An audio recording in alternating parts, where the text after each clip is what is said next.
जो quantitative research method होता है वो पर्टिकुलरली उन स्टडीज के लिए होता है जो इंपिरिकल स्टडीज होती है, पर्टिकुलरली नेचुरल साइंसेज में या सोशल साइंसेज में या किसी भी डिसिप्लिन ऑफ नॉलेज में अगर कोई इंपिरिकल स्टडी की जाती है तो वहां पर आप देखोगे कि कोई एरिया हम चूज करते हैं, सैंपल कलेक्ट करते हैं, स्टैटिस्टिकल टूल्स का प्रयोग करते हैं और उसमें बहुत सारी चीजें क्वांटिटेटिव मेथड्स में इन्वॉल्व होती है, वो उस प्रकार के रिसर्चेस के लिए आवश्यक हो जाता है।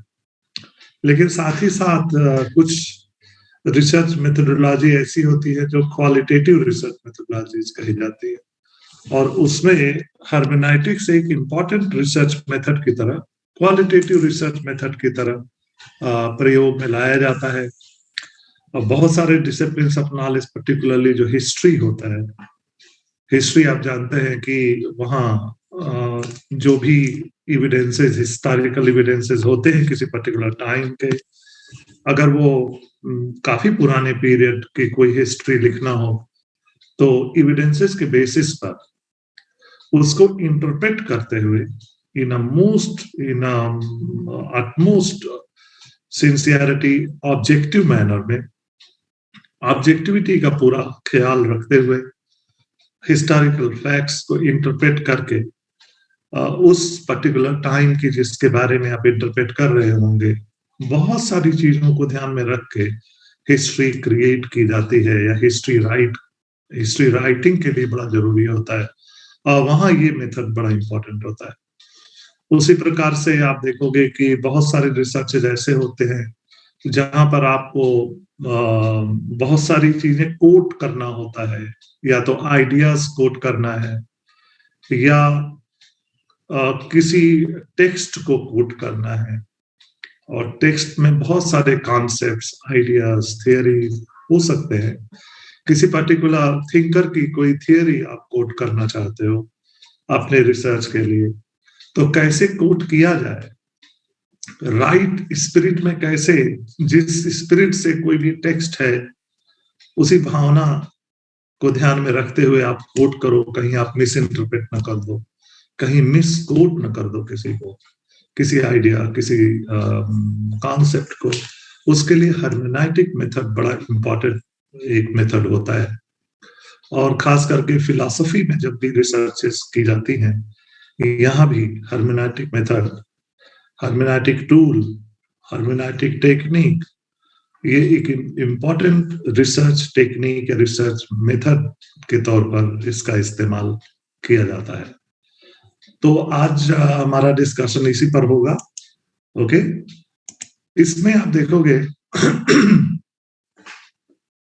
कि जो बातें मैं बता रहा हूं और मैंने जो टाइटल में लिखा है एक्सेजेटिकल एंड फिलोसॉफिकल, ये बात मैं आपको समझा दूं। एक्सेजेटिकल का मतलब होता है टेक्सचुअल इंटरप्रिटेशन। जैसे मान लो टेक्स्ट दो प्रकार के हो सकते हैं, एक हो सकता है वर्बल टेक्स्ट, रिटन रिकॉर्ड्स, और दूसरा हो सकता है non verbal text. Written record तो नहीं होते, जैसे पर्टिकुलरली हिस्ट्री के कॉन्टेक्स्ट में आप देखोगे बहुत सारे आर्कियोलॉजिकल एविडेंसेस या हो सकते हैं किसी पर्टिकुलर टाइम के, और आर्कियोलॉजिकल एविडेंसेस जो है एक नॉन वर्बल एविडेंस की तरह है। उस पर्टिकुलर टाइम के कुछ रिटन रिकॉर्ड्स मिल सकते हैं ना। जैसे मैं एक एग्जांपल के तौर पर आपको बता रहा हूं, तो वर्बल और नॉन वर्बल टेक्स्ट, और किसी भी टेक्स्ट को इंटरप्रेट करने के लिए किस कॉन्टेक्स्ट में वो टेक्स्ट है, ये इंपॉर्टेंट होता है। तो जो एक्सेजेटिकल हर्मेनाइटिक्स होता है उसका मतलब होता है कि किसी भी टेक्स्ट का इंटरप्रिटेशन जिस इंटेंट से, जिस कॉन्टेक्स्ट में कोई टेक्स्ट लिखा गया है, उसका एक राइटफुल इंटरप्रिटेशन संभव हो पाए, ये इसका पूरा ध्यान रखा जाता है जब आप कोई हर्मेनाइटिक इंटरप्रिटेशन कर रहे होते हैं किसी टेक्स्ट का। ओके, खास करके जैसे मैं अपने डिस्कशन के लास्ट में मैं ले आऊंगा कि जैसे भारतीय परंपरा में खास करके दर्शन की परंपरा में आप देखोगे कि एक टाइम ऐसा आया था, जैसे वैदिक परंपरा की अगर बात की जाए, तो एक समय ऐसा आया था जिसको सूत्र काल कहते हैं, सूत्र पीरियड इंडियन लिटरेचर का। और जो वैदिक टेक्स्ट है या वैदिक लिटरेचर है, जिसमें वेदास आते हैं, और वेदास में आप देखोगे कि उसके बहुत सारे टाइप ऑफ वैदिक लिटरेचर है, जिसमें जिसमें आप देखोगे कि ब्राह्मण साहित्य है, संहिता है, आरण्यक है और उपनिषद, ये सब वैदिक लिटरेचर में आते हैं। और बाद में चल के जब दार्शनिक प्रणाली विकसित हो रही थी सूत्र काल में, तो आप देखोगे कि वैदिक जो स्पिरिट है उसको इंटरप्रेट करते हुए उसके जो फंडामेंटल जो आइडियाज हैं, जो वैदिक ट्रुथ है, उसको सही ढंग से इंटरप्रेट करने की आवश्यकता थी, ऐसा महसूस किया गया। क्योंकि वैदिक लिटरेचर को लेके या वैदिक स्पिरिट को लेके हो सकता है बहुत सारा दुष्प्रचार भी हो रहा हो, तो ये एक जिम्मेदारी हो जाती है स्कॉलरशिप की कि वैदिक भावना को, वैदिक स्पिरिट को सही ढंग से सिस्टमेटिक मैनर में उसको प्रेजेंट किया जाए, रखा जाए, जनमानस के सामने रखा जाए। तो जो वैदिक स्कॉलरशिप थी, सूत्र पीरियड में आप देखा होगा कि 6 मेजर स्कूल्स इमर्ज होके आते हैं, दिखाई देते हैं, जिसमें जो 6 सिस्टम्स ऑफ इंडियन फिलॉसफी, षड दर्शन जिसको कहा जाता है, वो वैदिक लिटरेचर का एक प्रकार से इंटरप्रिटेशन है। तो जो फिलोसॉफिकल स्कूल बाद में इमर्ज हुआ, वो एक प्रकार का इंटरप्रिटेशन है वैदिक लिटरेचर का, जिसमें 2 प्रकार की चीजें हुई। एक जो मैं बोल रहा हूँ एक्सेजेटिकल का मतलब होता है जो ऑलरेडी कोई टेक्स्ट अवेलेबल है उसका मीनिंग क्या है, और जब आप मीनिंग देखते हैं तो आपको जिस लैंग्वेज में कोई भी टेक्स्ट लिखा है उसके ग्रामर का के बारे में आपको पता होना चाहिए कि कैसे किसी लैंग्वेज का जो ग्रामर होता है, क्योंकि ग्रामेटिकली करेक्ट मैनर में आप लिखते हो तभी उसका वास्तविक अर्थ निकल पाता है। अगर ग्रामर का आपको ज्ञान ना हो तो किसी भाषा को समझना मुश्किल हो जाएगा। ओके, तो ये आवश्यक होता है। तो जो भी टेक्स्ट अवेलेबल है जो ओल्ड संस्कृत में, क्योंकि जिस समय वैदिक लिटरेचर लिखे गए थे वो पीरियड ऐसा था जिसमें आप देखोगे कि जो राइटिंग मटेरियल्स हैं उनका अभाव रहा होगा, नितांत अभाव रहा होगा। जिस तरह से आज हमें ये मिलता है, ये सारी चीजें जो मिलती हैं, आप देखते होंगे कि जो लेखन की सामग्री वैसा तो पहले था नहीं, इवन स्याही और इंक का भी अभाव रहा होगा। तो इन अभावों में जो भी लिखने की स्टाइल होती है ना, वो बड़ा प्रभावित होगी, क्योंकि बहुत सारे आइडियाज हैं, उनको आपको लिखना है, और तो आपके पास इतना लिमिटेशन है कि आप कोई ऐसा स्टाइल अपनाते हो कि सूत्र के फॉर्म में आप लिख दो। तो सूत्र स्टाइल भी ये इन्हीं लिमिटेशंस, ये कॉन्टेक्स्ट एंड लिमिटेशंस का, तो ये कंडीशन करते हैं इन सारी चीजों को। तो बाद में चल के समय के क्रम में जब समय बदल गया तो लेखन सामग्री भी बहुतायत विकसित होने लगी।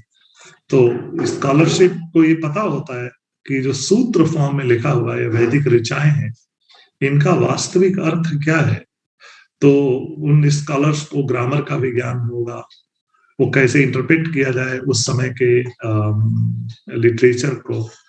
तो इसको जिम्मेदारी पूर्वक ग्रामर का या अन्य बातों का ध्यान रख के उसको सही ढंग से इंटरप्रेट करने की जो बात है वो एक्सेजेटिकल हर्मेनेटिक्स में आता है। उसी तरह से मैंने एक टर्म लिखा फिलोसॉफिकल हर्मेनेटिक्स। फिलोसॉफिकल हर्मेनेटिक्स का मतलब होता है कि जो उसकी भावना है, जब आप इंटरप्रेट कर रहे हो टेक्स्ट को, तो किस कॉन्टेक्स्ट में लिखा गया, इसके पीछे क्या ऑब्जेक्टिव रहा होगा, या कौन से आइडियल्स रहे होंगे लोगों के मन में जो टेक्स्ट जिन्होंने भी टेक्स्ट को लिखा होगा, तो उसके पीछे की जो भावना है, उसके पीछे का जो दर्शन है, उसके पीछे की जो भाव है, उसको भी सही ढंग से कैप्चर करना और उसको रखना जब इंटरप्रेट कर रहे हो, तो ये भी बहुत बड़ी जिम्मेदारी होती है स्कॉलरशिप की, कि कहीं ऐसा ना हो कि हम कुछ अदरवाइज ना कुछ कर जाए। जो वैदिक भावना जिसके लिए टेक्स्ट लिखा गया है, उसका तो ध्यान देना बहुत ही आवश्यक है। तो वो एक फिलोसॉफिकल हर्मेनेटिक्स में आता है। तो जब भी आगे चल के कोई भी टेक्स्ट इंटरप्रेट होता है, अगर वो वैदिक टेक्स्ट है तो वैदिक भावना के अनुरूप वो इंटरप्रेट होना चाहिए। जो वैदिक भावना का ध्यान रखा जाना आवश्यक है, तो वो फिलोसॉफिकल हर्मेनेटिक्स में आता है।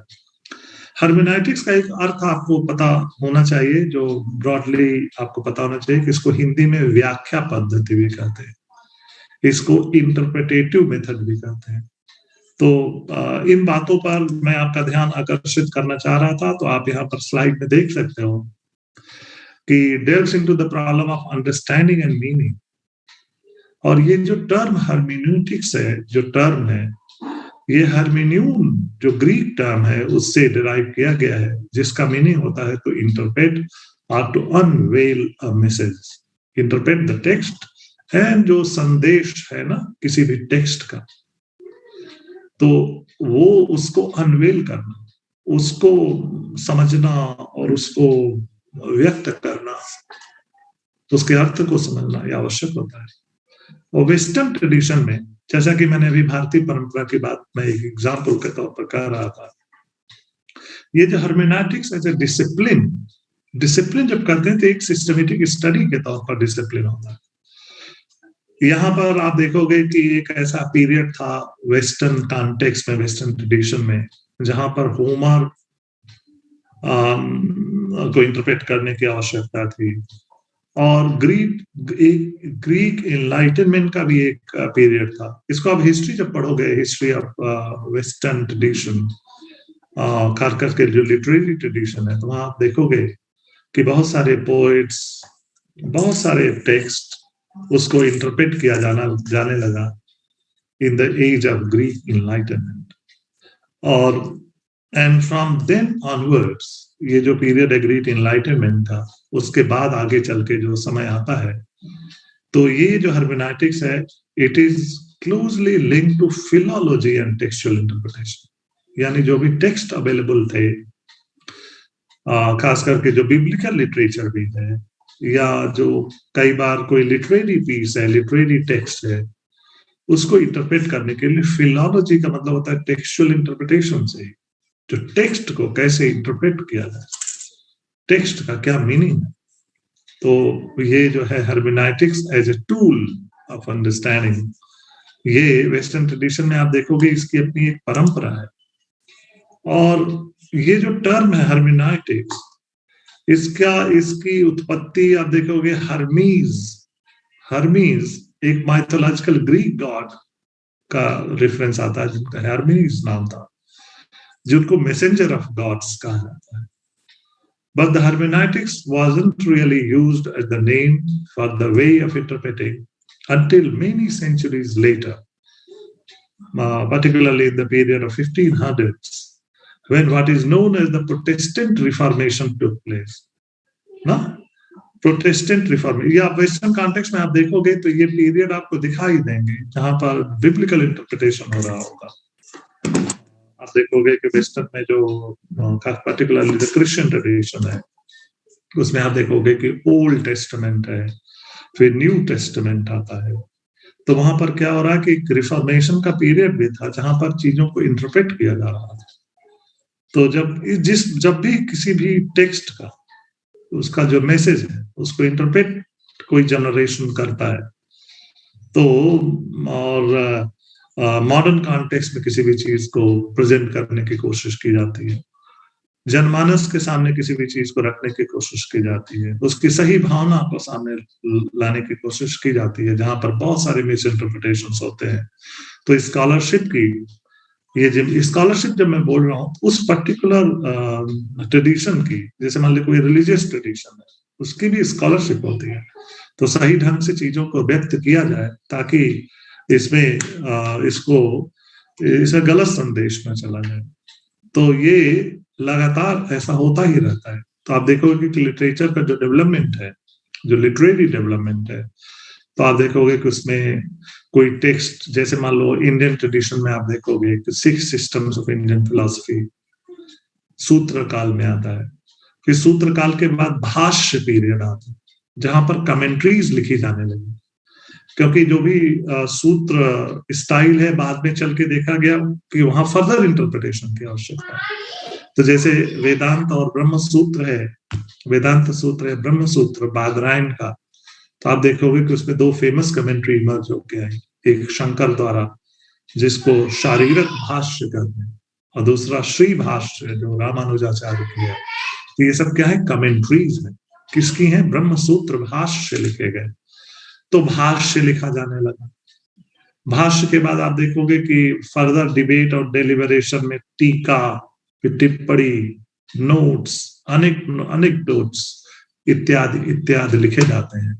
और जब भी डिस्कशन में चीजें और स्पष्ट होती हैं और डेलिबरेशन होता है, तो ये इस प्रकार से एक प्रोसेस है जो समय के क्रम में चलता ही रहता है। लेकिन वहां पर बड़े जिम्मेदारी पूर्वक टेक्स्ट को इंटरप्रेट करने के लिए कुछ हर्मेनाइटिक टूल होते हैं जिनका प्रयोग करके टेक्स्ट को सही ढंग से इंटरप्रेट किया जाता है। तो और आप देखोगे कि ये जो मैं बातें बता रहा हूँ ये लगातार एंशिएंट टाइम से लेके डाउन द एजेस ये तो होगा ही होगा, और ये रिसर्चर में भी इसका प्रयोग किया जाना आवश्यक हो जाता है कि जैसा कि मैंने कहा ना कि किसी चीज को कोट करना हो तो कैसे कोट किया जाए, उसको, उसकी भावना क्या है, तो वो ध्यान रखना आवश्यक है। तो सबसे पहले हम मॉडर्न जो वेस्टर्न हर्मेनाइटिक्स है वहां जो डिस्कशन है वो आपके लिए कई बार यूजफुल हो सकता है। It depends on the research questions that you are undertaking ना, तो उस पर बहुत कुछ निर्भर करेगा कि आप कौन सा टूल आपके लिए आवश्यक होगा। उसको थोड़ा डिटेल में जाके पढ़ के उसका इस्तेमाल किया जा सकता है। मॉडर्न हर्मेनाइटिक्स में आप देखोगे कि इसके जो एक जर्मन थियोलॉजियन थे जिनका नाम था फ्रेडरिक श्लेयरमार्कर, ये एक मॉडर्न हर्मेनाइटिक्स के फाउंडर के तौर पर इनका नाम लिया जाता है। और मॉडर्न टाइम्स में हर्मेनाइटिक्स का स्कोप जो फ्रेडरिक श्लेयरमार्कर है, जो जर्मन थियोलॉजियन थे, इसको एक्सटेंड किया एक दूसरे जर्मन हिस्टोरियन ने जिनका नाम था विलियम डेल्थे। ये मैंने शॉर्ट में लिखा हुआ है, जो हिस्टोरियन के साथ साथ एक फिलोसोफर भी थे, विलियम डेल्थे। इनको पता था कि he was quite aware that texts were merely one form of what he called objectifications of life. जैसे कई बार आप स्कूल डेज में पढ़ा होगा कि साहित्य समाज का दर्पण है, लिखते हैं। तो जब भी कोई लिटरेरी पीस किसी ने लिखा तो कई बार वो जो लाइफ की जो सिचुएशन होती है ना, वो उस पर केंद्रित होके कोई चीज टेक्स्ट में लिखा गया है लिटरेरी पीस में। उस पर्टिकुलर टाइम से जो भी उसके इंसाइट्स हैं किसी भी ऑथर के, पोएट के या राइटर के, उसको ऑब्जेक्ट, उसको देख के उसके इंसाइट को डिराइव करके लोगों के सामने रखता है। तो वो जो इंसाइट होता है किसी भी ऑथर का, वो बड़ा यूजफुल होता है, वो एक बड़ा अच्छा लर्निंग एक्सपीरियंस होता है। कभी कभी किसी मानवीय वेदनाओं संवेदनाओं को समझने का बड़ा अच्छा माध्यम होता है।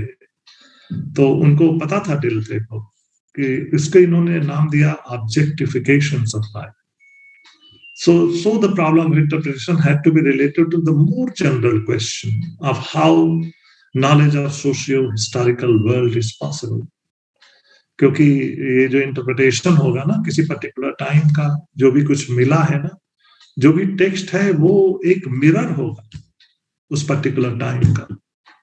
तो किसी पर्टिकुलर टाइम में जैसे मान लीजिए आप देखेंगे मौर्यन पीरियड का कोई लिटरेचर मिलता है, तो उस पर्टिकुलर पीरियड का एक मिररिंग होगी और जिसको एक इंसाइट होगा जरूर उस आथर का, जिसने कुछ अपने ढंग से कुछ कहने की कोशिश की होगी। तो दो सोशियो हिस्टोरिकल वर्ल्ड है ना, उस पर टेक्स्ट जो रिफर कर रहा है, जिस कॉन्टेक्स्ट में लिखा जा रहा है, तो वो आप उससे एक इंसाइट ले सकते हैं।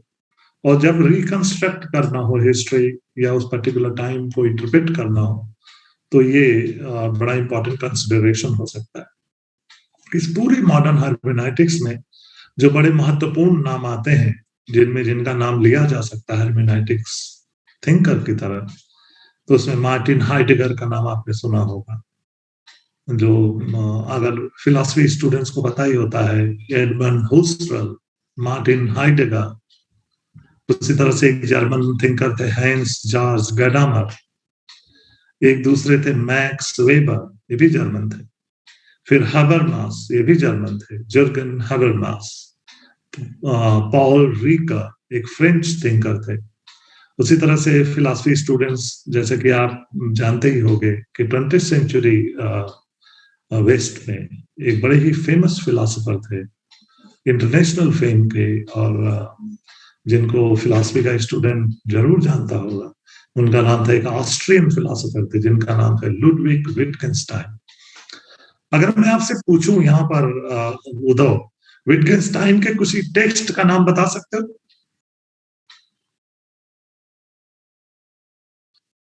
फर्स्ट टेक्स्ट है जो अर्ली विटगेनस्टाइन का ना, ट्रैक्टेटस, यस, एंड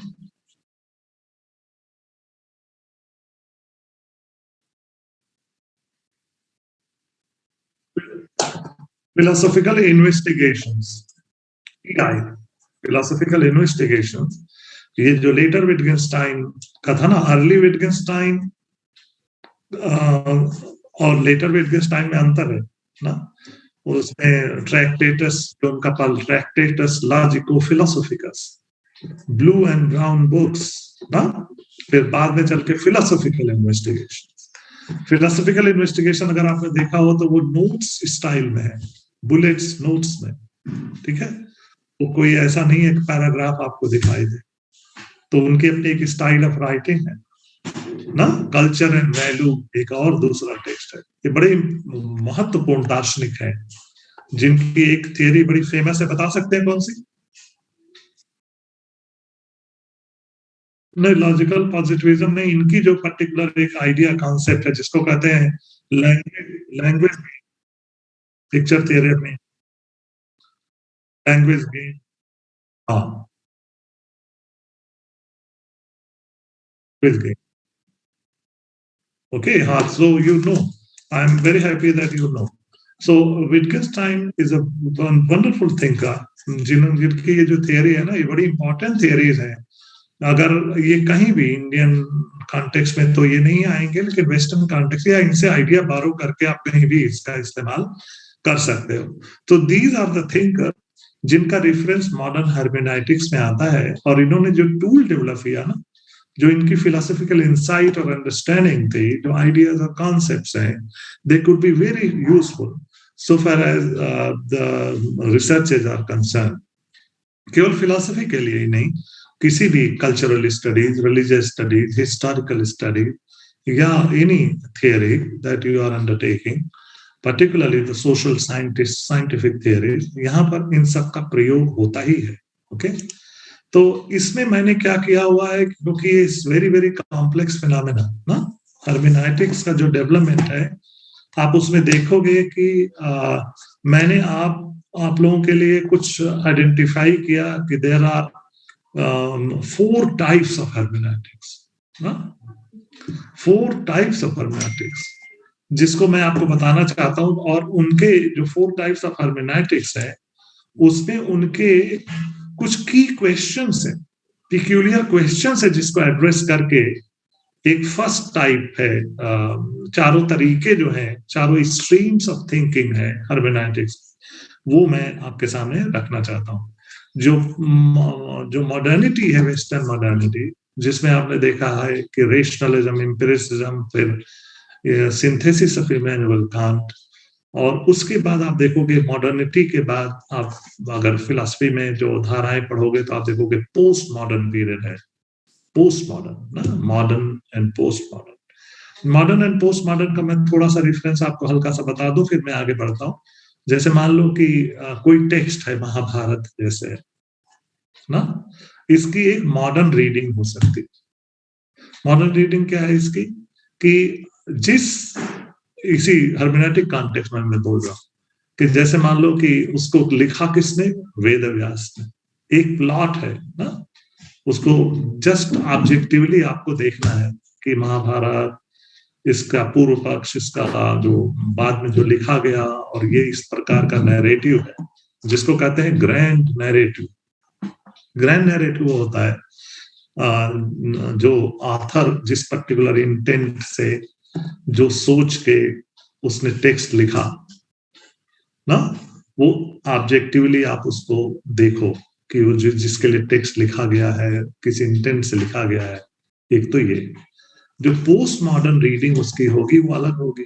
तो उसमें आप देखोगे कि बहुत सारे टेक्स्ट आप देखते होगे कि उसमें एक कैरेक्टर है द्रौपदी, बहुत सारे कैरेक्टर्स हैं। तो अब आप देखोगे कि द्रौपदी का जो रोल है उस महाभारत में, द्रौपदी की भी अपनी, आप उस कॉन्टेक्स्ट में ले जाकर द्रौपदी को रखोगे और द्रौपदी का क्या पर्सपेक्टिव रहा होगा उस पूरे ओवरऑल कॉन्टेक्स्ट में ना। तो आपने तो पूरा देख लिया कि द्रौपदी वो पांचाली और ये और वो ना, ये एक नैरेटिव हो गया ग्रैंड। दूसरा हो गया कि how Draupadi saw the entire, जो जो भी कुछ घटित हो रहा था। लोगों की अलग अलग समझ होगी, लोगों के पॉइंट ऑफ व्यू से देखोगे तो एक अलग दृष्टि दिखाई देगी। तो अनेक दृष्टियां हो सकती हैं, अनेक पर्सपेक्टिव हो सकते हैं किसी एक जो नैरेटिव है, ग्रैंड नैरेटिव, उसके जो पोस्ट मॉडर्न रीडिंग हो सकती है ना। आप देखोगे दुर्योधन ने कैसे देखा होगा, अर्जुन ने कैसे देखा होगा, लेकिन आप कृष्णा के पॉइंट ऑफ व्यू देखेंगे, जो कृष्णा कॉन्शियसनेस, जो ना जो जो प्योर कॉन्शियसनेस, जो कृष्णा कॉन्शियसनेस, अगर उसके पॉइंट ऑफ व्यू देखेंगे तो एक ग्रैंड नैरेटिव हो ना। लेकिन अलग अलग पर्सपेक्टिव इसके हो सकते हैं, वो पोस्ट मॉडर्न रीडिंग होगी। तो पोस्ट मॉडर्न एंड मॉडर्न ये एक डिबेट है ना, जो वेस्टर्न कॉन्टेक्स्ट में चलता है, उसको भी ध्यान में रख के समझना होगा।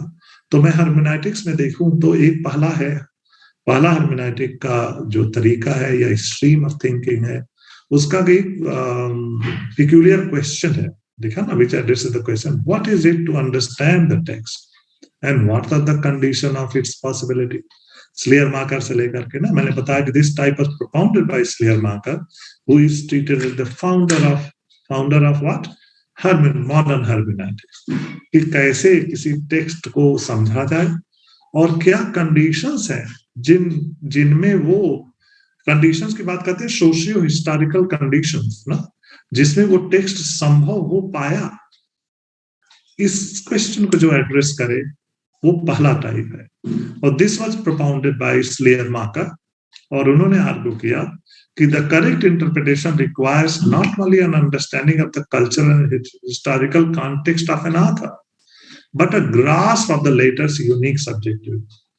एक तो उससे ये पता चलता है ना किस सोशियो कल्चरल कॉन्टेक्स्ट क्या था उसको समझना, और जो ऑथर है उसकी भी अपनी एक सब्जेक्टिविटी होगी, उसकी भी अपनी एक समझ होगी, उसकी भी अपनी एक इंसाइट होगी, जिस इंसाइट के बेसिस पर उसने टेक्स्ट लिखा हो ना, वो भी समझना जरूरी। क्योंकि हम लोग तो समय बीत गया, किसी पर्टिकुलर उस कॉन्टेक्स्ट में हम हैं तो नहीं, लेकिन किसी ऑथर ने उसी कॉन्टेक्स्ट में लिखा है, तो उसकी जो सब्जेक्टिविटी है ना, वो उसने किस तरह से, उसका क्या इंसाइट कैसे डेवलप हुआ उस पर्टिकुलर जो एक ऑब्जेक्टिव कल्चरल हिस्टोरिकल कॉन्टेक्स्ट है। तो कॉन्टेक्स्ट एंड ऑथर का इंटेंट ना, जो उसकी सब्जेक्टिविटी है, तो बड़ा इंपॉर्टेंट रोल प्ले करता है। इस टाइप को कहते हैं फर्स्ट टाइप। और यहाँ पर एक श्लेयरमाकर जो थे, ये एक कॉन्सेप्ट की बात करते हैं जिसको हर्मेनेटिकल सर्किल अप्रोच करते हैं। श्लेयरमाकर की बात करेंगे फर्स्ट टाइम में, तो ये 3 पॉइंट मैंने लिखा हुआ है ताकि साफ साफ आप समझ पाए कि हर्मेनेटिक सर्किल अप्रोच क्या होती है, मीनिंग। इसके 3 स्टेप होते हैं। पहला, In order to reach the meaning of a text, one has to place it in the entire works of the author. वो जो ऑथर है ना, वो केवल एक टेक्स्ट नहीं लिखा है, उसने कई अनेक टेक्स्ट लिखे हैं। तो उस इंटायर जो उसके वर्क्स है, तो उसके कॉन्टेक्स्ट पे उसको प्लेस करना होगा कि क्या अर्थ रहा होगा। In the same way as one has to place each word in the context of the entire book.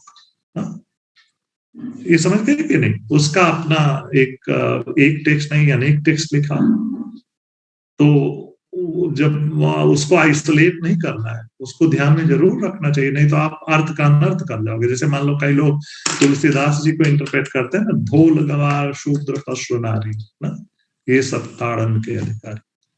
अब इसको आप आउट ऑफ कॉन्टेक्स्ट उठा लो तो आप तुलसीदास जी को कहोगे कि तो बड़ा ही गलत तुलसीदास जी ने किया कि वो स्त्रियों के लिए उन्होंने बड़ा ही गलत लिखा कि ये सब ताड़न के अधिकारी। लेकिन ये जो आपने डेराइव किया है, इसका कॉन्टेक्स्ट देखिए, तुलसीदास जी के और टेक्स्ट को देखिए, तुलसीदास जी को समझिए। क्या उन्होंने ऐसा किया होगा क्या कि एक तरफ वो सीता नारी की बात कर रहे हैं और दूसरी तरफ कह रहे हो कि सब ताड़न के अधिकारी। ताड़न का मतलब ताड़ना से, यानी मारना पीटने से, ढोल जैसे पीटा जा ऐसे स्त्रियों को पीटा जा, क्या ये अर्थ है? तो अगर इसको देखना है तो इसको आप देखोगे तो किस कॉन्टेक्स्ट में तुलसीदास जी ने लिखा है, कहाँ लिखा, कहाँ का रेफरेंस है, ये इंपॉर्टेंट होगा। तो वहां ताड़न का मतलब आप ऐसे नहीं देखेंगे, ताड़न का मतलब कंट्रोल से कुछ हो जाएगा। तो ये जब भी कोई भी अर्थ निकालो तो आउट ऑफ कॉन्टेक्स्ट नहीं। आप तुलसीदास जी को जानते ही नहीं और लगे उनको इस तरह से व्याख्या कर, तो अन्याय हो जाएगा ना तुलसीदास जी के लिए, ऐसा कैसे लिख देंगे? तो this is one. Likewise, one has to place the works of the author in the relevant literary genre and gradually in the whole literature. ये पर्टिकुलर जैसे मान लीजिए महाकाव्य है ना, और ये जैसे रामायण महाकाव्य है, और तुलसीदास जी ने अगर रामचरितमानस लिखा तो उन्होंने बहुत सारे जो वैदिक स्पिरिट है, बहुत सारी उपनिषदिक लिटरेचर है, उनको ये भी पता होगा ग्रामर का, जिस भाषा में लिख रहे हैं उसका, तो एक जनरी ऑफ लिटरेचर है। उस ओवरऑल कॉन्टेक्स्ट में कोई भी टेक्स्ट, लिटरेरी टेक्स्ट इमर्ज हो रहा है, लिखा जा रहा है, तो उसका आगे पीछे भी है कुछ, उसका एक ट्रेडिशन है, परंपरा है जिसको वो बिलोंग करते हैं, तो भी ध्यान रखना जरूरी है। On the other hand, the interpreter has to determine the place of the same text in the spiritual life of the author. वो कोई मामूली व्यक्ति नहीं थे, as an expression of the movement of the creative process. ये जो creative literature, creativity है ना, इसमें ये सारी चीजों का ध्यान रखना आवश्यक है। इसको लिए उन्होंने कहा कि thus according to Schleiermacher, when the circle containing the objective and subjective dimensions were complete, and thus the hermeneutic circle was formed, only then it would be possible to reach the correct meaning of any literature, any idea, any concept, जो भी आप interpret करने की कोशिश कर रहे हैं। तो ये जो श्लेयरमाकर का जो hermeneutic सर्किल अप्रोच है, इसको फर्दर रिफरेंस में लेने की आवश्यकता है, इसको फर्दर पढ़ा जा सकता है। This is the first type. And the second type of hermeneutics, modern hermeneutics, as a foundation for the human and cultural science in the second way, which is concerned with the question, इसका भी एक peculiar question है इस second type का, how are the human sciences distinct in method and form from the natural sciences?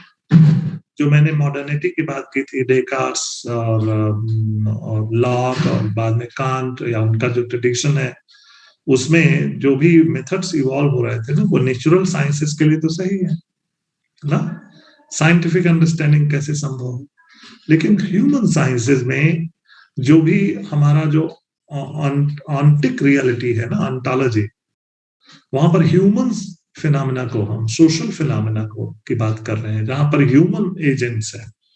Human agents वैसे नहीं होते जैसे कोई नेचुरल ऑब्जेक्ट होता है, फिजिकल फिनोमेना होता है। तो कल्चरल फिनोमेना और नेचुरल फिनोमेना, इन दोनों में बड़ा फर्क होता है। वहां पर थिंग्स हैं, ऑब्जेक्ट्स हैं, यहाँ पर ह्यूमन सब्जेक्ट है। ह्यूमन सब्जेक्ट का बड़ा एक इनर कोर भी होता है। यहाँ पर आप जहां जो प्रिडिक्टेबिलिटी अब नेचुरल फिनोमेना के लिए होगी वो ह्यूमन फिनोमेना के लिए नहीं हो सकती। जैसे वैक्सीन अगर डिस्कवर किया गया, फिर उसका ट्रायल चला, तो ट्रायल के लिए आपको देखना होगा हर कंडीशन में क्या ये चल पाएगा, या केवल फ्रोजन लैंड ठंडे जगहों के लिए अलग बिहेवियर, कहीं के लिए अलग बिहेवियर, तो ये टेस्ट होता है। तो ह्यूमन सब्जेक्ट और नेचुरल ऑब्जेक्ट्स, क्या उसके लिए सेम मेथड होना चाहिए? ये एक डिस्टिंक्ट क्वेश्चन है जिसको टेकअप किया गया था सेकेंड टाइप में, और ये प्रोपाउंड किया था विलियम डिल्थे ने, who considered the invention of Schleiermacher to be profoundly anti-historical because it does not sufficiently take into account the external influence at work or the author's development. जो बहुत सारे एक्सटर्नल इन्फ्लुएंसेस होते हैं ना, जो इन्फ्लुएंस करते हैं ऑथर को, वो बड़ा महत्वपूर्ण होता है। तो ये जो डिबेट है कि जो मेथोडोलॉजी को लेकर के कि ह्यूमन साइंसेस, कल्चरल साइंसेस और नेचुरल साइंसेस के क्या अलग अलग मेथोडोलॉजीज होंगे, तो यहाँ पर Dilthey hermeneutic rest on a sharp distinction between methods of cultural and those of natural sciences. तो ये इसके डिस्टिंक्टिव क्वेश्चन है। तो यहाँ पर कल्चरल साइंसेस के लिए वर्स्टहैम की बात होती है, और जबकि नेचुरल साइंसेस के लिए एक्लेरोंग ये जर्मन टर्म है, ये प्रयोग में लाया जाता है, understanding and explanation. Natural sciences के लिए एक्सप्लेनेशन, और कल्चरल साइंसेस के लिए मेन कंसर्न है understanding, human understanding. Like Dilthey, the German sociologist Max Weber was interested in the logical relationship between understanding and explanation. इनका मेन कंसर्न ये logical connection, relation देखना, understanding and explanation में क्या relation है। और weber ने ideal types की बात की थी, क्योंकि he was interested in the generalization about human collective actions ना, जैसे ये ह्यूमन रेशनैलिटी की बात करते थे। जैसे एक रेशनैलिटी का एग्जांपल मैं दूं कि जैसे मान लो सड़क पर आप देखते होंगे कि ह्यूमंस का जो बिहेवियर है, ये देखा जाए कि एक ह्यूमन रेशनैलिटी जैसी चीज होती है, और वो सभी ह्यूमंस में पाई जाती है। जैसे मान लो पढ़ा हो, गैर पढ़ा हो, वो जो मैटर नहीं करता। आप देखते हो कि रोड पर हम लोग जाते हैं तो एक दूसरे से लड़ते नहीं, चलाते हुए चले जाते हैं। अगर मान लीजिए थोड़ा सा हमें गाड़ी चलाना आता हो, आप देखोगे कि यहाँ से हम निकले सड़क पर, कितने लोग चले जा रहे हैं, सब लड़ नहीं रहे एक दूसरे से। यानी एक जिसको ह्यूमन रेशनैलिटी की बात करते हैं कि सब अपने को बचाते हैं और दूसरे को भी देखते हैं कि मैं उससे भेड़ न दूं ना। तो ये एक रेशनैलिटी की बात है, तो ह्यूमन रेशनैलिटी। तो बहुत सारी इनका कंसर्न मेन था वेबर का कि generalisation about human collective action, जो ह्यूमन एक्शन होता है उसमें हम कुछ उसको जनरलाइज कर सकें, आइडियल टाइप्स ढूंढ सकें ना। तो ये इनका मेन कंसर्न था। मैं इसके डिटेल में नहीं जा रहा हूं, मैं just going to tell you that यहाँ का मेन क्वेश्चन ये था, और ये पर्टिकुलर थिंकर थे जो कुछ की आइडियाज लेके आ रहे थे जिसको देखने की आवश्यकता। According to William Dilthey, human actions in contrast to natural events have an insight, जैसा कि मैंने बताया, that we can understand because we too are persons। जो इनसाइड होता है ना, जैसे हम लोग दूसरे ह्यूमन को समझने की कोशिश कर सकते हैं, ये देख सकते हैं ना। जैसे मान लीजिए आपने देखा कि अभी यूक्रेन पर वार हो रहा है, वार का एक एस्पेक्ट ये भी था ना, वहां के जो लोगों की वेदना और पीड़ा आपने देखी होगी न्यूज चैनल्स पर। एक बच्चे को रोता हुआ देखता हो, अपने फादर को कैसे बिछुड़ रहा है, तो वो आप यहाँ से बैठे वो एक मनुष्य होने के नाते आप समझ सकते हैं। तो यही बात डिल्थे बोल रहे हैं कि जो इनसाइड है ना, इनसाइड हम लोग समझ सकते हैं, क्योंकि हम लोग एक मनुष्य हैं, हम लोग भी एक ह्यूमन है, तो हम दूसरों की इनसाइड को समझ सकते हैं, जान सकते हैं, उस वेदना, वो पीड़ा वो समझ सकते हैं। तो इस तरह की बातें डिल्थे कर रहे थे। Like Dilthey, Max Weber hoped that generalizations about human collective actions could be made as objective and scientific as those in the natural science। इनका अटेम्प्ट ये था कि जैसे हम नेचुरल साइंस की स्टडी करते हैं, वैसे कल्चरल फिनोमेना की स्टडी के लिए कुछ ऑब्जेक्टिव ग्राउंड्स ढूंढ सकते हैं, ताकि हम वहां भी कोई सजेस्ट कर सकें कुछ ना ह्यूमन कलेक्टिव एक्शन के लिए। लेकिन क्योंकि अलग मेथोडोलॉजी होगी, नेचुरल साइंसेस के, लेकिन यहाँ भी हम ऑब्जेक्टिफिकेशन कर सकते हैं. Weber's analysis and classification of ideal types and other types of social actions are attempts to solve these conceptual problems. ये कुछ conceptual questions हैं जो इसको लेकर के, दोनों methods को लेकर के, दोनों phenomena को लेकर के, human agent को लेकर के, human subject को लेकर के, उसमें बहुत सारी चीजें फिर भी जनरलाइज की जा सकती हैं ह्यूमन कलेक्टिव एक्शंस को लेकर के, जिसको आइडियल टाइप या other types of social action संभव है. इस कंसेप्चुअल प्रॉब्लम के लिए एक स्कीम है जो मैक्स वेबर ने सजेस्ट किया था, जो बड़ा ही महत्वपूर्ण है. There is a third way जो है वो है हर्मेनेटिक्स का, is a reflection on the conditions of understanding. The third way जिसका जो प्रमुख प्रश्न है वो है what are the conditions that make any sort of human understanding possible. आप देखेंगे कि जैसे वेबर के बाद आगे ये प्रश्न उठा, और इस क्वेश्चन को उठाया मार्टिन हाइडेगर और हैंस गडामर ने, जो इस स्ट्रीम के, जो इस पिक्यूलियर क्वेश्चन को उन्होंने सेंट्रल क्वेश्चन के तौर पर देखा. बीइंग एंड टाइम हाइडेगर का एक बहुत ही फेमस टेक्स्ट है, जिसमें उन्होंने आर्गू किया है कि human beings already find themselves in a world made intelligible to them by virtue of what he called fore structures of understanding. इनका ये जो पिक्यूलियर कॉन्सेप्ट है, फोर स्ट्रक्चर्स ऑफ अंडरस्टैंडिंग, इसका अर्थ हाइडेगर का था फोर स्ट्रक्चर से कि what he called the hermeneutic situation. Hermeneutic situation की बात की. इसका अर्थ होता है कि the assumptions, expectations and categories that we are pre-reflectively project on experience and that constitute the horizon of any particular act of understanding. Hermeneutical situation की बात की थी. And Gadamer as well, Heidegger की तरह, he says that our own assumptions and beliefs are not necessarily barriers to understanding but a precondition of it. आप देखोगे कि जैसे मान लीजिए अगर आपने यहाँ पर रेफरेंस में ले लो एडमंड हुसरेल का, तो वो फेनोमेनोलॉजिकल इपोके की बात करते थे. मैं बहुत डिटेल में तो नहीं जा रहा हूँ, जस्ट रेफरेंस दे रहा हूँ. यानी presupposition less understanding. Without presupposition less understanding is possible और नॉट ना. प्रीसपोजिशन लेस अंडरस्टैंडिंग संभव ही नहीं है इन लोगों के अनुसार, क्योंकि ये तो कोई बैरियर थोड़ी है किसी अज्यूम, जो भी हमारे बिलीफ सिस्टम है ना, जो भी हमारी कैटेगरीज ऑफ अंडरस्टैंडिंग है, ये कोई बैरियर थोड़ी है. फिर भी इसके रहते हुए इन्हीं से तो हमें अप्रोच करना है. तो ये एक तरह की प्री कंडीशन है कि ये होगा ही, तभी तो हम समझने की कोशिश कर सकते हैं दूसरे का. So the quest for presupposition-less understanding is futile according to Gadamer.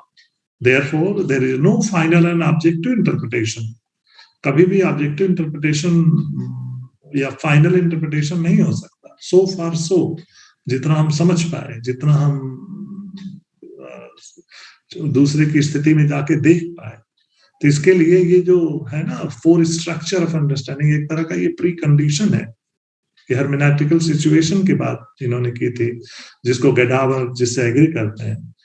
तो because the horizon of understanding is continually modified at it counters the object. ये कंटिन्यूअस एक इवॉल्विंग प्रोसेस है, समय बदल रहा है.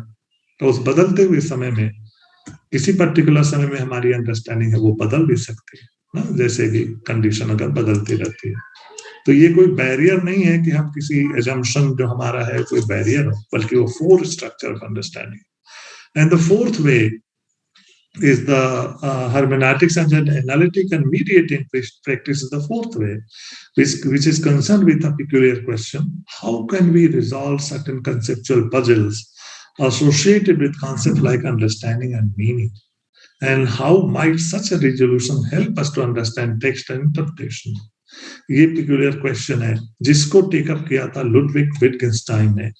ये जो फोर्थ वे है, and his later work, particularly philosophical investigations, culture and value, they deal extensively on the issues such as what does it mean to understand and how do we know that another person is in pain. ये दो प्रकार के ना understanding का क्या meaning होता है ना, इसके लिए उन्होंने लैंग्वेज गेम थियरी प्रपोज किया था. और दूसरा कि how do we know that other person is in pain, इसका क्या अर्थ होता है. हम कैसे दूसरा व्यक्ति पीड़ा में है ये हम कैसे समझेंगे? इस प्रकार के क्वेश्चंस को टेकअप किया था विटगेनस्टाइन ने, और विटगेनस्टाइन believe that it was a mistake to attempt to provide a general theory of understanding. The mind easily becomes bewitched by such general theory. And this bewitchment itself is the source of most philosophical difficulties and illusions. इनका जैसे कहना था ना कि आपने किसी language का जैसे किसी गेम का रूल अगर आप जान गए तो आप गेम जान गए, ऐसा नहीं है, बल्कि वो जो गेम खेला जाता है ना on a particular day by following certain rules of the game, उस दिन वो कैसा गेम खेला जा रहा है। तो जब तक गेम को न देखोगे ना तो आप केवल रूल जान लेने से, जनरल थियरीज को केवल समझ लेने से, आप जो कॉन्क्रीट प्रैक्टिसेस हैं जब तक उसको नहीं देखोगे, आपकी जो अंडरस्टैंडिंग है वो प्रॉपर अंडरस्टैंडिंग नहीं होगी। He argues that function of a philosopher is to analyze carefully the concrete uses in specific context of words like understanding. आप इसको अच्छी तरह समझते होगे, ये एक जनरल बात थी जो मैंने रखा था एक रिसर्चर्स के पॉइंट ऑफ व्यू से। Being a student philosophy, I think you know, instead we should look at how such words are actually employed and embedded in concrete practices. That is what I mean. So this the two questions that he could take up, और उसके लिए जो उन्होंने कुछ theories provide की हैं जिसमें picture theory of meaning and language game theory, और उसके माध्यम से बताने की कोशिश कर रहे हैं कि we should look at how such words ना like understanding and etcetera are actually employed and embedded in concrete practices, तभी हम चीजों को ठीक से समझ पाएंगे।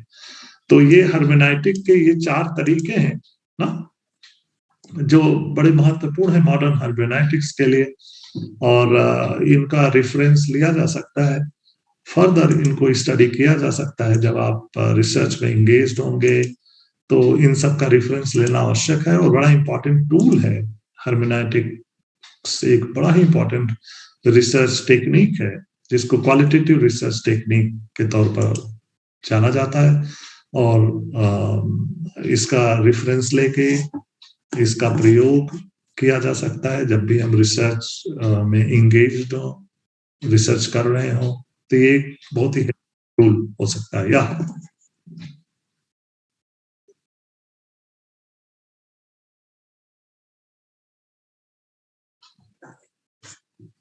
चारों मेथड के बारे में एक जगह तो आपको नहीं मिलेगा। ये actually I worked on this, मुझे एक टास्क मैंने लिखा था, एक मेरी आर्टिकल है बुद्धिस्ट हर्मेनेटिक्स एक्सेजेटिकल एंड फिलोसॉफिकल ना, तो जब मैं ये पढ़ रहा था तो पूरा इसको मैंने कई जगहों से रेफरेंस लिया था, जहां पर आप हर्मेनेटिक्स जब पढ़ोगे ना तो उसका जो डेवलपमेंट हर्मेनेटिक्स है तो उसमें ये 4 धाराएं आपको दिखेंगी। तो मैंने क्लियरली लोगों के सामने रखने के लिए ये चारों को रखा था, लेकिन जब भी हर्मेनेटिक्स के बहुत सारे टेक्स्ट मिल जाएंगे, रिसर्च मेथड्स पर मिल जाएंगे जहां इनका रेफरेंस होगा क्रम से, तो मैंने जस्ट टू सिंप्लीफाई हमने ये चारों एक साथ एक के बाद एक रख दिया जिसके कुछ की क्वेश्चंस होंगे ना, ताकि चीजें थोड़ा स्पष्ट हो जाए।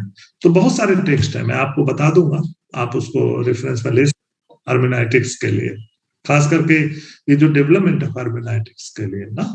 तो यहाँ पर जस्ट मैं कुछ क्योंकि in a single class when you are dealing such things, आप देखोगे इस पर तो पूरा एक सेमेस्टर जा सकता है ना, we can devote on hermeneutics itself.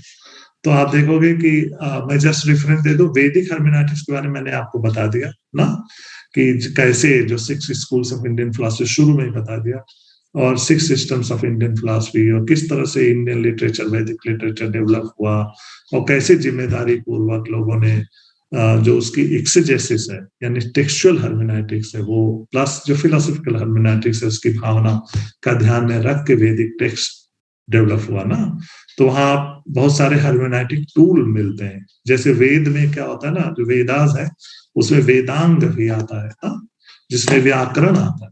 तो आप देखोगे बहुत सारे व्याकरणाचार्य थे ना, ग्रामेरियंस थे इंडिया में, जिन्होंने ग्रामर पर ही पूरा उनका वर्क है, स्ट्रक्चर ऑफ लैंग्वेज पर वर्क है। स्ट्रक्चर ऑफ लैंग्वेज की बात जब करते हैं तो 4 स्ट्रक्चर्स भी होते हैं। 4 स्ट्रक्चर्स नहीं, सुपर स्ट्रक्चर्स। एक स्ट्रक्चर, एक सुपर स्ट्रक्चर। सुपर स्ट्रक्चर क्या होता है कि जिस भाव से, जिस भावना से, जिस दर्शन से, क्या दर्शन रहा होगा, क्या आइडियल्स रहे होंगे, क्या ऑब्जेक्टिव रहा होगा किसी टेक्स्ट को लिखने का, उसका पूरा संदेश क्या है ना, तो वो जो है सुपर स्ट्रक्चर होता है किसी भी टेक्स्ट का। जैसे जनरल ऑफ लिटरेचर है तो उसका एक सुपर स्ट्रक्चर है, जिस परंपरा में लिखा जा रहा है तो वो उसका भी ध्यान रखना जरूरी होता है, जिसको फिलोसॉफिकल हर्मेनेटिक्स कहते हैं। तो वैदिक हर्मेनेटिक्स के बहुत सारे टूल्स होंगे जिसके आधार पर टेक्स्ट को इंटरप्रेट किया जा सकता है। संस्कृत लैंग्वेज के बहुत सारे हर्मेनेटिक टूल होंगे, उसकी व्याकरण पद्धति होगी, एक्सेट्रा एक्सेट्रा ना। एक एक चीज कैसे कैसे अर्थ उसका निकाला जाता है, उसका आशय, उसका मीनिंग कैसे डिराइव किया जाता है, इसके लिए टूल्स होते हैं। खास करके बुद्धिक हर्मेनेटिक्स पर भी मैं कुछ रिमार्क करते हुए अपनी बात को समाप्त करूंगा कि बुद्धिस्ट ट्रेडिशन भी आप देखोगे कि ये सब क्या थे, ओरल ट्रेडिशन है। Buddhist tradition, Jain tradition, Mahatma Gautam Buddha को देखोगे कि इनलाइटनमेंट के बाद वो सबसे पहला सरमन उन्होंने सारनाथ पर आके दिया ना। 5 शिष्य तब तक उनके डिसाइपल्स हो गए थे और उनका पहला थीम था 4 नोबल ट्रुथ्स पर उन्होंने बोला ना। और बाद में चल के उनके जो डिसाइपल्स थे वो कुछ नोट बना लेते थे, लिख लिया करते थे, नोट बनाते जैसे भी बनाते हो, और जहां जहां भी वो विजिट करते थे, इंटरैक्ट करते थे, उनके डिसाइपल्स बढ़ते चले गए ना। एक बौद्ध संघ डेवलप हो गया, बुद्धिस्ट संघ के रूप में आगे बढ़ा। फिर आप देखोगे कि इनका बहुत विरोध भी हुआ, बहुत सारे किंग थे जिन्होंने संरक्षण दिया बुद्ध को, कि बुद्ध की शिक्षा का अपील। इवन आप देखोगे कि कलिंग वार के बाद अशोक कितने प्रभावित हुए थे, तो बुद्धिस्ट हो गए थे ना। तो आप देखोगे बहुत सारे लोग थे। और ये जो ओरल ट्रेडिशन है, जो लोग नोट कर लेते थे, तो आप देखोगे बुद्धिस्ट काउंसिल में किस प्रकार से बुद्धिस्ट लिटरेचर इमर्ज हुआ। तो होता क्या था कि लोग नोट कर लेते थे और वो नोट करके फिर वो कंपाइल किया गया। कंपाइलेशन के बाद त्रिपिटक बन गया और आगे जब ये परंपरा बढ़ी तो उसका इंटरप्रिटेशन होने लगा। तो आप देखोगे different schools of Buddhism started emerging. उसमें बहुत सारे टेक्स्ट लिखे जाने लगे, early Buddhist literature, later Buddhist literature, Hinayana, Mahayana के जो संप्रदाय बन गए। फिर आप देखोगे कि Pali Buddhism, Sanskrit Buddhism, etcetera etcetera. तो वहां भी जब इंटरप्रेट जब किया जाता था तो 2 प्रकार की चीजों को ध्यान में दिया जाता था। एक एक्सेजेटिकल, यानी जो अर्थ है ना उसको कैसे निरूपित किया जाए, इसके लिए टूल्स थे। स्कॉलरशिप ने कुछ टूल्स बना रखे थे। टूल्स का मतलब how to interpret a text ना, तो उसको हर्मेनेटिक टूल कहते हैं। तो बहुत सारे लिटरेचर बुद्धिज्म में भी पाए जाते हैं जिसमें हर्मेनेटिक टूल्स डेवलप किए गए। और फिलोसॉफिकल हर्मेनेटिक्स का मतलब है कि जो भी बुद्धिस्ट होगा वो ये कभी नहीं चाहेगा कि बुद्ध की जो मेन भावना है ना, मूल भावना जिसके लिए ये पूरा ट्रेडिशन है, जो मास्टर की भावना है ना, वो कभी नष्ट नहीं होनी चाहिए। जो यानी जो मास्टर नैरेटिव है, मास्टर का जो ओरिजिनल मैसेज है, वो उसका कहीं अतिरेक ना हो। तो ये पूरे स्कॉलरशिप की जिम्मेदारी होती है। तो उसको कहते हैं फिलोसॉफिकल हर्मेनेटिक्स। जब भी कोई भी टेक्स्ट, कोई भी आगे चल के इंटरप्रिटेशन, मल्टीपल इंटरप्रिटेशंस पाए जाते हैं, लेकिन सबकी तरफ से ये कोशिश होती है कि जो फिलोसॉफिकल मैसेज है, जो फिलोसॉफिकल स्पिरिट है किसी भी ट्रेडिशन का, वो बनी रहे ना। तो इन सारी बातों को ध्यान में रख के हर्मेनेटिक टूल्स का प्रयोग किया जाता है। और जैसा कि एक्सेजेसिस एंड फिलोसॉफिकल, ये दोनों बातें अलग अलग हैं। एक्सेजेटिकल का मतलब होता है टेक्सचुअल, फिलोसॉफिकल का मतलब होता है the spirit for which something is written और सम ट्रेडिशन इज देयर। जो उसका ओरिजिनल फाउंडर है, जिसने ये ट्रेडिशन नया डाला, जिस पर केंद्रित होता है, जिस आस्था पर, वो भावना, वो मूल भावना, वो कहीं नष्ट, वो मूल भाव नष्ट ना हो, वो बना रहे। तो ये स्कॉलरशिप की जिम्मेदारी होती है। तो ये हर्मेनेटिक टूल्स का जब आप बुद्धिज्म में पढ़ोगे तो वहां भी आप देखोगे, अगर मान लीजिए रिसर्च कर रहे हो तो वहां आपको ये सारी चीजों का ध्यान रखना होगा। तो this is all about hermeneutics ना, जो मैं एक बहुत ही एक सिंगल क्लास में मैंने सोचा था कि आपको इसका रेफरेंस जरूर दे दूं, जिसको जरूरत पड़ने पर जैसा भी हो आप उसका रेफरेंस लेते हुए इसको रिफर कर सकते हो, इसका प्रयोग कर सकते हो अपने रिसर्च में। ओके, आप कुछ कुछ और कहना चाहेंगे उद्धव?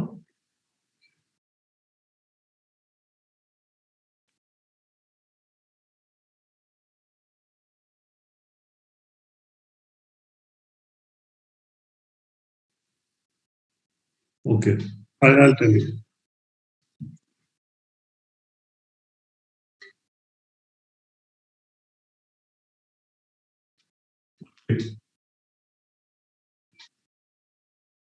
ओके,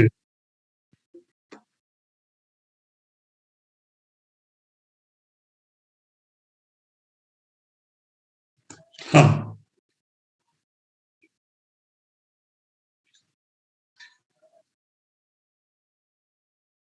हाँ,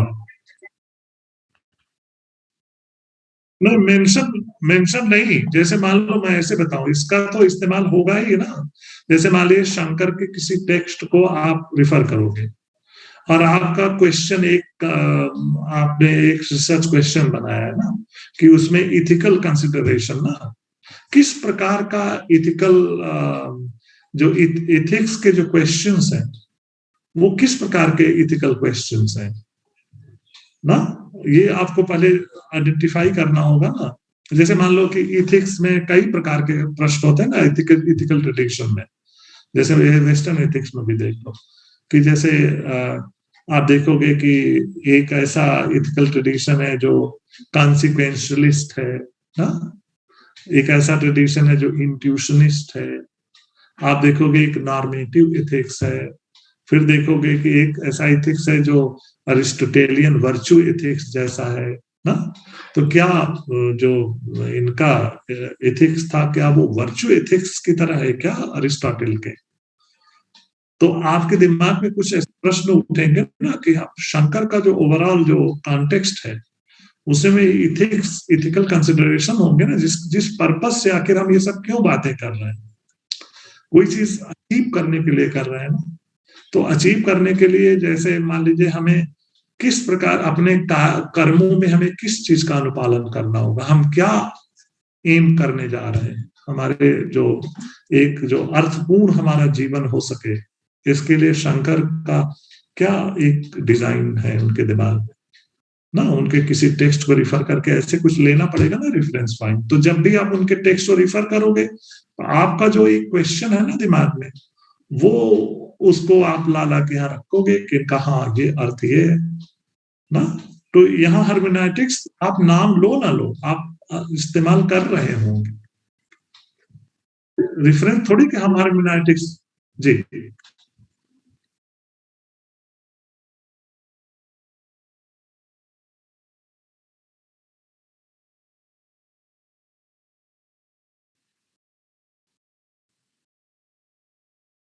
मतलब उनका जो टेक्स्ट है ना उसके परिप्रेक्ष्य में आपको वो भी अगर शंकर को रिफर करें तो उनका अपना एक उनकी अपनी एक अलग समझ होगी ना, पिक्यूलियर।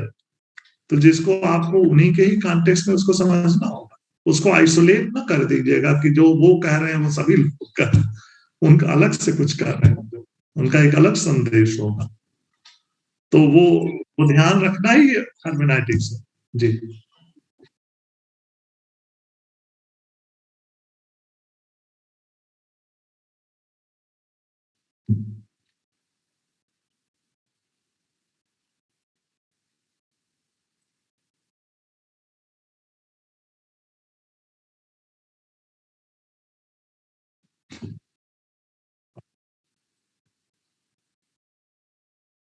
हेर्मेनेटिक्स में आ जा रहा है। देखिए मैं शंकर की बात आपको बता दूं, एक शास्त्रार्थ हुआ था जो उनका मंडन मिश्र के साथ हुआ था ना।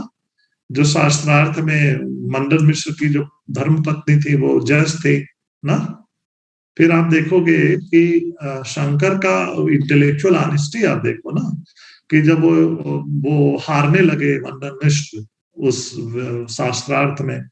तो जो क्योंकि उनकी जो धर्म पत्नी थी वो खुद मॉनिटर कर रही थी, वो जज थी उसकी, तो उन्होंने उनको रोक दिया। उन्होंने कहा कि वो, क्योंकि वो नहीं चाहती थी कि ऐसे ही आसानी से हार जाए उनके पति, तो उन्होंने कहा मैं इनकी अर्धांगिनी हूँ, तो अर्धांगिनी होने के नाते मेरे भी मन में कुछ प्रश्न है। उन्होंने काम शास्त्र पर कुछ प्रश्न पूछ दिया, तो एक सन्यासी होने के नाते उनको उसका कोई ज्ञान नहीं था।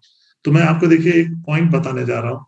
फिर वो उन्होंने क्या किया कि उन्होंने कहा मुझे समय दे दिया जाए, मैं इस पर इस पर अपना अध्ययन और जानकारी हासिल करना चाहता हूँ, तब मैं शास्त्रार्थ में आऊंगा, क्योंकि मैं एक सन्यासी हूँ, मुझे इसका कोई ज्ञान नहीं है इस विषय का। तो उन्होंने समय ग्रांट कर दिया। फिर अपने आश्रम में पहुंचते हैं, तो वहां पर एक कॉन्सेप्ट आता है पर काया प्रवेश ना। तो आप हर्मेनेटिक्स में देखोगे ना कि पीटर विंच करके एक थिंकर है, गोइंग इनटू अदर्स स्किन ना। जैसे किसी चीज को समझना हो ना, तो एक इम्पैथेटिक मैनर में किसी चीज को समझना। शंकर ने पहली बार इसका प्रयोग किया, पर काया प्रवेश। पर काया प्रवेश एक ऐसा यौगिक पद्धति है जिससे अपने शरीर का त्याग करके, जो शरीर है उनका, जो बॉडी है, उसको छोड़ के वो चले गए थे, और एक राजा जो जिसकी डेथ हो रही थी जस्ट उसके शरीर में प्रवेश कर गए ना। तो इस तरह का एक आता है ना नैरेटिव, तो इसका एक मेटाफोरिकल मीनिंग भी है कि शंकर ने इम्पैथेटिकली समझने की कोशिश की कि किस प्रकार के ऐसे एक्सपीरियंसेस होते हैं, और इसके लिए पहली बार उन्होंने हर्मेनेटिक टूल का प्रयोग किया था खुद अंडरस्टैंडिंग के लिए, काम शास्त्र के लिए ना। फिर जब वो समझ के वापस आए, ऐसा अनुभव उनको हो गया, फिर शास्त्रार्थ में प्रवेश किया। इसके पीछे कहानी है। तो ये पर काया प्रवेश अनुभव के बाद फिर शास्त्रार्थ में, और शास्त्रार्थ में फिर उन्होंने पराजित कर दिया भारती को, और फिर वो उनकी शरण में आ गए और वो ईश्वरेश्वराचार्य हो गए, जो पश्चिम पीठ है ना शंकर का, उसके आचार्य बना दिए गए। ये तो ये एक प्रकार की बात आती है। तो शंकर खुद हर्मेनेटिक टूल का प्रयोग कर रहे थे ना, अपनी चीजों को समझ के अंडरस्टैंडिंग के लिए, काम शास्त्र की अंडरस्टैंडिंग के लिए। he himself used this tool, पर काया प्रवेश ना। ये भी एक वैदिक उनके वेदांत हर्मेनेटिक्स में आता है, अद्वैतिन हर्मेनेटिक्स एक तरीका था पर काया प्रवेश। ठीक है, तो with these remarks let me wind up and we shall be in touch ना। so the last lecture from my side, तो इसका जो भी लिंक आप बनाएंगे मुझे भी शेयर करेंगे, and you can share these links to your coordinator,